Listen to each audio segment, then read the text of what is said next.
அனைவருக்கும் வணக்கம். எம்எஸ்ஓ தர 3 அலுவலர்களுக்கான இபி வழிகாட்டல் வகுப்பு தொடரில் நாங்கள் மேலும் ஒரு அலுவலக முறைமைகள் வகுப்பில் இணைஞ்சிருக்கிறோம். இதுல 16 கேள்வி மட்டும் பார்த்துருக்கிறோம். என்ன நேற்று மத்திய கோப்புடல் முறை என்றா என்ன, மத்திய கோப்புடல் முறை இந்த நன்மை தீமை, அதே போல பன்முகப்படுத்தப்பட்ட கோப்புடல் முறை என்றா என்ன, அது இந்த நன்மை தீமை எல்லாம் பார்த்திருக்கிறோம். சரி, இனிமே கோவைகளின் வகைகள் பார்க்க போறோம். கோவைகளின் வகைகள், அடுத்தது கோவைப்படுத்தலுக்கு பொதுவாக ஏற்றுக்கொள்ளப்பட்ட 2 முறை இருக்கு. அந்த 2 முறைகள் அதுகின்ற நன்மை தீமைகள் பார்த்தா இந்த அலகு ஓரளவுக்கு ஒதுங்குது. சரி, கோவைகளின் வகைகள். இந்த கோவைகளை பல வகையாக வகைப்படுத்திக் கொள்ளக்கூடியதாக இருக்கு. சரிதானே? நாங்கள் ஒவ்வொரு கோவையை நாங்கள் தனித்தனியாகவும் பார்க்க வேணும். எழுதிக் கொள்ளுங்க. 17வது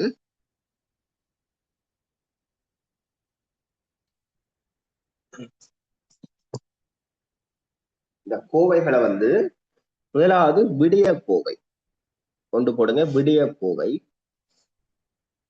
ஒன்று, விடிய கோவை, விடிய கோவை. இரண்டாவது உசா துணை கோவை. முதலாவது விடிய கோவை, முதலாவது விடிய கோவை. இரண்டாவது உசா துணை கோவை, இரண்டாவது உசா துணை கோவை.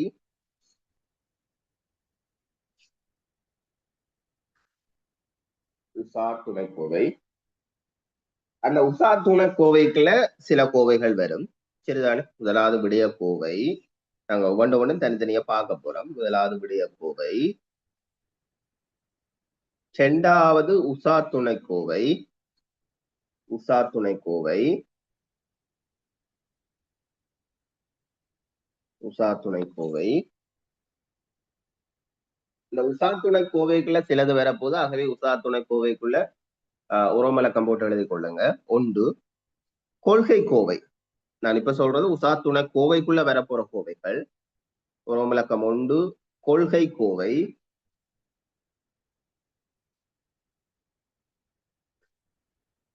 கொள்கை கோவை.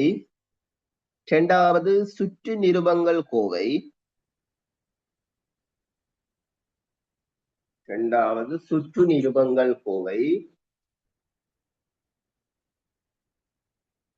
சுற்று நிருபங்கள் கோவை.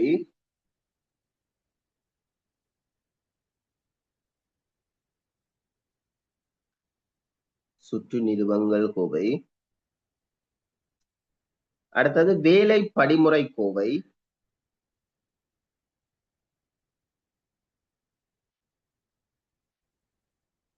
அடுத்தது வேலை படிமுறை கோவை.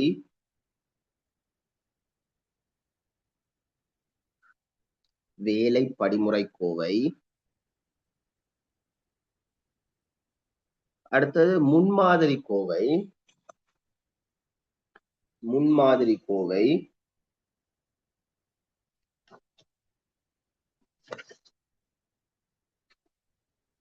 முன்மாதிரி கோவை.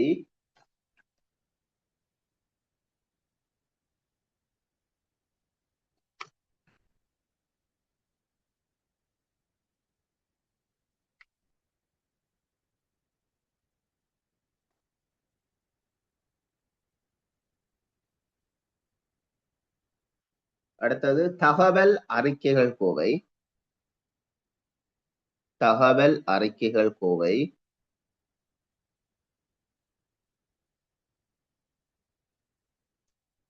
தகவல் அறிக்கைகள் கோவை.